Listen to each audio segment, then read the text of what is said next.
அனைவருக்கும் வணக்கம். இன்று நாம் எலக்ட்ரிக் சர்க்யூட் தியரியில் யூனிட் 4ம் யூனிட் 5ல் உள்ள ஃபார்முலாவை பார்க்க போகிறோம்.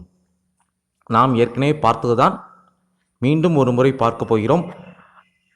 யூனிட் 5 என்பது 3 phase circuit, RYB 3 phase supply உள்ள சர்க்யூட். இதில் line voltage, phase voltage, line current, phase current என்று 4 உள்ளது. நாம் இந்த யூனிட்டில் 2 டாபிக்கள் பார்க்க போகிறோம். ஒன்று பேலன்ஸ்டு ஸ்டார், மற்றொன்று பேலன்ஸ்டு டெல்டா. பேலன்ஸ்டு ஸ்டாரில் கேள்வியில் ஸ்டார் என்ற வார்த்தை கொடுத்திருந்தால் நாம் கண்டுபிடிக்க வேண்டியது என்னென்னவென்றால் line voltage, phase voltage, power factor அனைத்தையும். கேள்வியில் ஸ்டார் என்ற வார்த்தை இருக்கின்றதா என்று முதல் கவனிக்க வேண்டும். ரெசிஸ்டன்ஸின் மதிப்பு கொடுக்கப்பட்டிருக்கும், R என்று எடுத்துக்கொள்ள வேண்டும். ரியாக்டன்ஸின் மதிப்பை X என்று எடுத்துக்கொள்ள வேண்டும். லைன் வோல்டேஜை VL என்று எடுத்துக்கொள்ள வேண்டும். கேள்வியில் கொடுத்திருக்கும் வோல்டேஜை லைன் வோல்டேஜ் என்று எடுத்துக்கொள்ள வேண்டும். மறந்துவிடாதீர்கள், கேள்வியில் கொடுத்திருக்கும் வோல்டேஜ் லைன் வோல்டேஜ் தான். ஆக மொத்தம் ரெசிஸ்டன்ஸின் மதிப்பு கொடுக்கப்பட்டிருக்கும், ரியாக்டன்ஸின் மதிப்பு கொடுக்கப்பட்டிருக்கும், வோல்டேஜின் மதிப்பு, லைன் வோல்டேஜின் மதிப்பு கொடுக்கப்பட்டிருக்கும். நாம் கண்டுபிடிக்க வேண்டியது முதலில் Z ஃபேஸ், ஃபேஸ் இம்பிடன்ஸ். அடுத்ததாக ஃபேஸ் ஆங்கிள். அடுத்ததாக power factor, phase voltage, phase current, line current, real power. Star என்ற வார்த்தை இருந்தால் நாம் கண்டுபிடிக்க வேண்டியது இந்த ஸ்டெப் பை ஸ்டெப் ப்ரொசீஜர் தான். Z phase, phase angle, power factor, phase voltage, phase current, line current, power. Z phase என்பது ஓம், பைக்கு, ஃபேஸ் ஆங்கிளுக்கு டிகிரி, பவர் ஃபேக்டருக்கு யூனிட் கிடையாது. அடுத்ததாக நாம் இந்த யூனிட்டில் டெல்டா, பேலன்ஸ்டு டெல்டா, டெல்டா என்ற வார்த்தை இருந்தால் இந்த மெத்தடில் சால்வ் செய்ய வேண்டும். கேள்வியில் ரெசிஸ்டன்ஸின் மதிப்பு கொடுக்கப்பட்டிருக்கும், R என்று எடுத்துக்கொள்வோம். ரியாக்டன்ஸை X என்று எடுத்துக்கொள்வோம். ரெசிஸ்டன்ஸும் ரியாக்டன்ஸும் ஓம் என்ற அலகில் கொடுக்கப்பட்டிருக்கும். வோல்டேஜ் கொடுக்கப்பட்டிருக்கும், அந்த வோல்டேஜை லைன் வோல்டேஜ் என்று எடுத்துக்கொள்ள வேண்டும், VL என்று எடுத்துக்கொள்ள வேண்டும். நாம் கண்டுபிடிக்க வேண்டியது முதலில் Z ஃபேஸ். Z ஃபேஸ் என்பது இம்பிடன்ஸ் பெர் ஃபேஸ், அதோட அலகு ஓம். அடுத்ததாக ஃபேஸ் ஆங்கிள். அதுக்கு அடுத்ததாக நாம் கண்டுபிடிக்க வேண்டியது பவர் ஃபேக்டர். பவர் ஃபேக்டர் என்பது காஸ் பை, இதற்கு யூனிட் கிடையாது. அடுத்ததாக நாம் கண்டுபிடிக்க வேண்டியது ஃபேஸ் வோல்டேஜ். ஸ்டார் ப்ராப்ளத்திலும் டெல்டா ப்ராப்ளத்திலும் கிவன் டேட்டா சமமாக தான் இருக்கும். அதுலேயும் ரெசிஸ்டன்ஸ், ரியாக்டன்ஸ், லைன் வோல்டேஜ் கொடுக்கப்பட்டிருக்கும். இதிலையும் ரெசிஸ்டன்ஸ், ரியாக்டன்ஸ், லைன் வோல்டேஜ் கொடுக்கப்பட்டிருக்கும். வித்தியாசம் என்னவென்றால் அங்கே லைன் கரண்ட்டும் ஃபேஸ் கரண்ட்டும் சமமாக இருக்கும் ஸ்டாரில். டெல்டாவில் லைன் வோல்டேஜும் ஃபேஸ் வோல்டேஜும் சமமாக இருக்கும். Phase impedance formula, power factor formula, phase angle formula, power formula இரண்டுக்கும் சமம். ஃபேஸ் கரண்ட் ஃபார்முலா ஆல்சோ சமம். நமக்கு வித்தியாசப்படுவது ஃபேஸ் வோல்டேஜ் ஃபார்முலாவும் லைன் கரண்ட் ஃபார்முலாவும் தான் வித்தியாசப்பட போகிறது. அதனால் ஸ்டார் என்றால் லைன் கரண்ட்டும் ஃபேஸ் கரண்ட்டும் சமம். டெல்டா என்றால் லைன் வோல்டேஜும் ஃபேஸ் வோல்டேஜும் சமம். அடுத்ததாக இந்த யூனிட்டில் நாம் பார்க்க போவது மூன்றாவது டாபிக், 2 வாட் மீட்டர் மெத்தட். இதில் 2 வாட் மீட்டருடன் ரீடிங் கொடுக்கப்பட்டிருக்கும். நாம் W1, W2 என்று எடுத்துக்கொள்ளலாம், எதை வேண்டாலும். நாம் கண்டுபிடிக்க வேண்டியது 2. ஒன்று இன்புட் பவர், டோட்டல் பவர், அது இன்புட் பவர் ஆர் பவர். இரண்டாவது ஃபேஸ் ஆங்கிள். இது ரெண்டும் தான் நாம் கண்டுபிடிக்க போகிறோம். ஃபேஸ் ஆங்கிளை பயன்படுத்தி பவர் ஃபேக்டர் கண்டுபிடித்து விடலாம். ஃபார்முலாவில் முக்கியம் W2 வித்தியாசம் W1, அது மைனஸ் கிடையாது, கழித்தல் கிடையாது. W2க்கும் W1க்கும் உள்ள வித்தியாசம். யூனிட் 5ல் 3 topic, balance star, balance delta, 2 watt meter. மூன்றுக்கும் ஃபார்முலா மோரார்லஸ் ஒரே மாதிரி தான் வரும். அடுத்தது 4வது யூனிட்டில் நாம் 3 டாபிக்கள் பார்க்க போகிறோம். ஒன்று RLC சீரியஸ் சர்க்யூட்ல கெப்பாசிட்டன்ஸ் கண்டுபிடிக்கிறது. அதற்கான டயக்ராம் தான் இது. RLC, R இன் மதிப்பு கொடுக்கப்பட்டிருக்கும், L இன் மதிப்பு கொடுக்கப்பட்டிருக்கும், C இன் மதிப்பை நாம் கண்டுபிடிக்க வேண்டும்.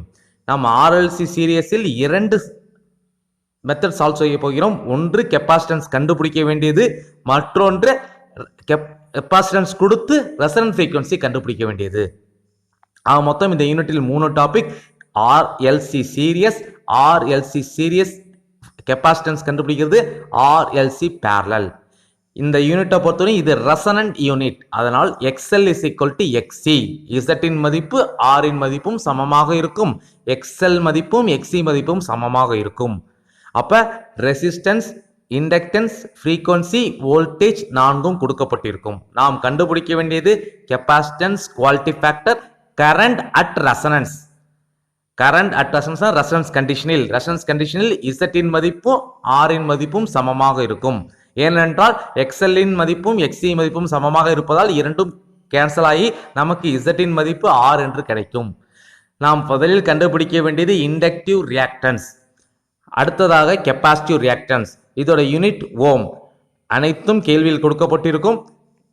அதுக்கு அடுத்ததாக நாம் கெப்பாசிட்டன்ஸ் கண்டுபிடிக்க வேண்டும், குவாலிட்டி ஃபேக்டர், கடைசியாக கரண்ட் அட் ரெசனன்ஸ்.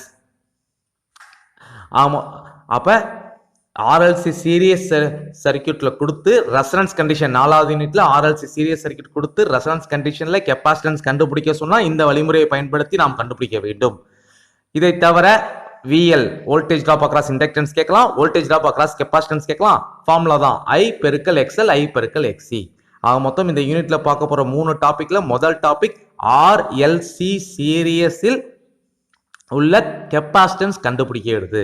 இரண்டாவது டாபிக் ஆர்எல்சி சீரியஸில் நாம் கெப்பாசிட்டன்ஸின் மதிப்பு கொடுக்கப்பட்டிருக்கும், எல்லின் மதிப்பு கொடுக்கப்பட்டிருக்கும், ஆரின் மதிப்பு கொடுக்கப்பட்டிருக்கும். நாம் ரெசனன்ட் ஃப்ரீக்வன்சியை கண்டுபிடிக்க வேண்டும். Resonant frequency, quality factor. அப்ப முதல் மெத்தடுக்கும் இந்த மெத்தடுக்கும் உள்ள வித்தியாசம், அந்த மெத்தடில் கெப்பாசிட்டன்ஸை கண்டுபிடிக்க சொல்வார்கள், இந்த மெத்தடில் கெப்பாசிட்டன்ஸ் மதிப்பு கொடுத்து ரெசனன்ட் ஃப்ரீக்வன்சியை கண்டுபிடிக்க சொல்வார்கள். ஆக ஃப்ரீக்வன்சியின் மதிப்பு கேள்வியில் கொடுக்கப்பட்டிருக்காது.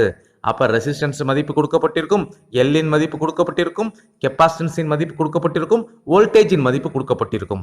இதில் லைன் வோல்டேஜ், ஃபேஸ் வோல்டேஜ் என்று தனித்தனியாக கிடையாது. ஏனென்றால் இது சிங்கிள் ஃபேஸ் சப்ளை, ஒரே வோல்டேஜ் தான். 5வது யூனிட்டில் தான் லைன் வோல்டேஜ், ஃபேஸ் வோல்டேஜ் என்று 2 வோல்டேஜ்கள் உண்டு. Line current and face current 2 உள்ளது. கேள்வியில் இங்கே சிங்கிள் ஃபேஸ் சர்க்யூட் என்பதால் ஒரே வோல்டேஜ் தான். நாம் கண்டுபிடிக்க வேண்டியது ரெசனன்ட் ஃப்ரீக்வன்சி எஃப்ஆர். அடுத்ததாக குவாலிட்டி ஃபேக்டர், அதுக்கு அடுத்ததாக பேண்ட் வித், அதுக்கு அடுத்ததாக ஆஃப் பவர் ஃப்ரீக்வன்சி, அதாவது lower half power frequency, upper half power frequency. Lower என்பது F1, அப்பர் என்பது F2. கடைசியாக கரண்ட் அட் ரெசனன்ஸ். அப்ப ரெசனன்ட் ஃப்ரீக்வன்சியின் ஃபார்முலா நமக்கு தெரியும், FR = 1/2π√FLC. Quality factor first மெத்தடுக்கும் இந்த மெத்தடுக்கும் ஒரே ஃபார்முலா தான். கரண்ட் அண்ட் ரெசனன்ஸுக்கும் ஃபர்ஸ்ட் மெத்தடுக்கும் இந்த மெத்தடுக்கும் ஒரே ஃபார்முலா தான். ஆக மொத்தம் நமக்கு எக்ஸ்ட்ரா 2 ஃபார்முலா தான் இருக்கு இந்த டாபிக்கை பொறுத்தவரையும், FRம் ஆஃப் பவர் ஃப்ரீக்வன்சியும். மொத்தம் கேள்வி நாம் கவனிக்க வேண்டியது ஆர்எல்சி சீரியஸ் என்ற வார்த்தை இருக்கிறதா என்று. அடுத்ததாக கெப்பாசிட்டன்ஸ் கண்டுபிடிக்க சொன்னால் முதல் மெத்தட், கெப்பாசிட்டன்ஸின் மதிப்பு கொடுத்து ரெசனன்ட் ஃப்ரீக்வன்சி கண்டுபிடிக்க சொன்னால் இரண்டாவது மெத்தட். இரண்டுக்கும் பெரிய வித்தியாசம் கிடையாது, உங்களுக்கு புரியறதுக்காக தனித்தனியாக போட்டிருக்கும். மொத்தம் இந்த யூனிட்டில் 3 டாபிக்கில் 2மே ஆர்எல்சி சீரியஸ் வித் ரெசனன்ஸ். மிக மிக முக்கியம் ரெசனன்ஸ். ரெசனன்ஸ் என்பது XL is equal to XC. Inductive ரியாக்டன்ஸும் கெப்பாசிட்டிவ் ரியாக்டன்ஸும் சமமாக இருக்கும். இசட்டின் மதிப்பு, அதனால் இசட்டின் மதிப்பு இம்பிடன்ஸ் மதிப்பில் ஆர் என்று வரும். நாம் கண்டுபிடிக்க வேண்டியது அனைத்தும் கண்டுபிடித்து விடலாம். Resonant frequency, quality factor, bandwidth, lower half power frequency, upper half power frequency, current at resonance. மொத்தம் 5ஐயும் கண்டுபிடித்து விடலாம். நாம் கேள்வி கொடுத்திருப்பதை ஆர்எல்சி சீரியஸ் கெப்பாசிட்டன்ஸ் கொடுத்திருந்து ரெசனன்ட் ஃப்ரீக்வன்சி கேட்டால் இந்த மெத்தட். இந்த யூனிட்டில் 3வது டாபிக் ஆர்எல்சி பேரலல் சர்க்யூட்.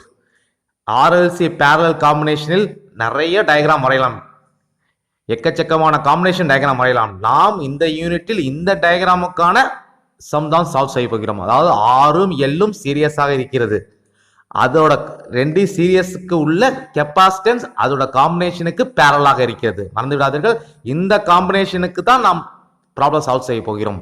ஆரும் எல்லும் சீரியஸாக இருக்கும், அதற்கு கெப்பாசிட்டன்ஸ் பேரலாக இருக்கும். இதில் நாம் முதலில் கவனிக்க வேண்டியது கேள்வியில் பேரல் என்ற வார்த்தை இருக்கிறதா என்று.